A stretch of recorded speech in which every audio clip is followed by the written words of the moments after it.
live forever, for the union makes us strong.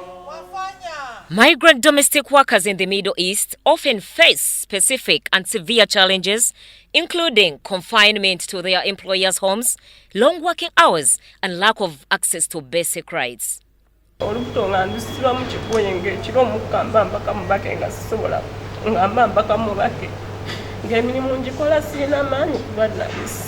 My sister, she was mistreated.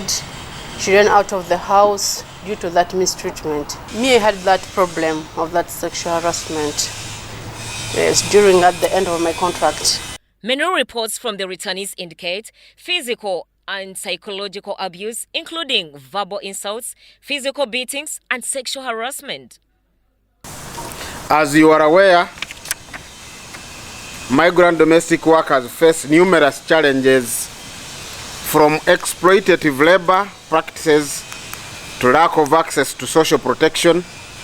You are also aware of the kafala system that is majorly prevalent in those areas of the receiving countries, that is in the Middle East.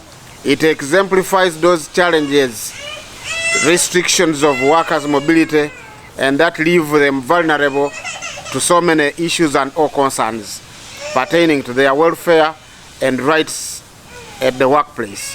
Now, we have to acknowledge that the Ugandan government has done a lot in the past, and the situation has also improved in the host countries. Several countries like Qatar, for instance, have passed laws and decrees and regulations that improve the situation of migrant workers.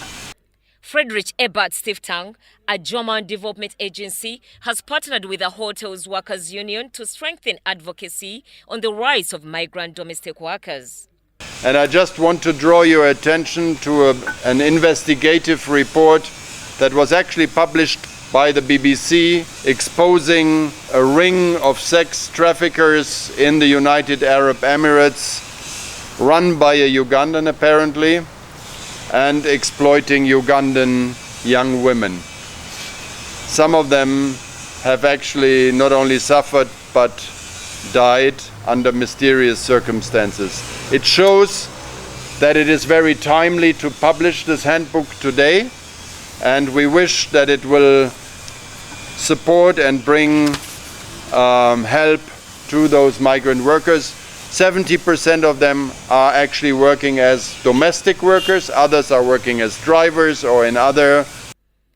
Many migrant domestic workers often suffer in silence due to fear of retaliation or deportation. Some are still subjected to the kafala system, where they experience confiscation of their passports, restrictions on movement, and limited access to communication with the outside world. Those that are intending to travel or to seek employment abroad, those that are in the process of securing travel documents to go and work, and those who are already in employment abroad, and those that come back, all require to have these books, read them, so that at every point in time you know what is right and what is wrong. The communication materials launched is in 4 languages: English, Runyakitara, Luo, and Ateso, and aims to provide essential knowledge and skills to these workers, enabling them to navigate complex issues and access justice. The question is, do the migrant domestic workers know about their rights? And that is why we have come to produce these guides in different local languages, so easy access, easy to understand, in order for the workers to know, A, what are my rights, and B, where can I go in case I have a problem? Who can I contact from my home country, in the host country, and with relevant organizations? I think that is the most important. Information is key. The moment you know your rights, you can start fighting for your rights. Employers of migrant workers are urged to conduct proper human rights due diligence by securing a commitment from host countries to prevent labor exploitation and other forms of abuse. I think if we want to tackle these topics, we have to address 2 questions. I mean, A, is what does the sending government do to support the migrant workers, and including the migrant domestic workers, and B, what does the host country do to help give the rights to the workers that they deserve. Among other strategies in the bid to support and promote observance of the rights of the migrant domestic workers is we started a migrant workers resource center that we operate at our secretariat. The migrant resource center was supported by ILO, and that migrant resource center, among many other things, is to coordinate the activities and affairs of the migrant workers, those that are intending, those that are in the process, and those that have been taken on for jobs wherever they have gone. We coordinate and collaborate with them. We communicate with them. We have formed WhatsApp groups through which we can communicate with them.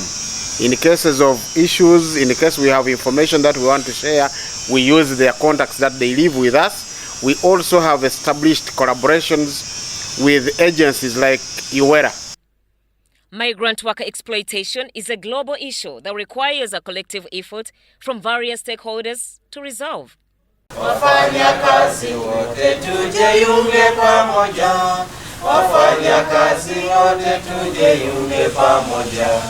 Wafanyakazi wote tujiunge pamoja. Tuijenge hatari.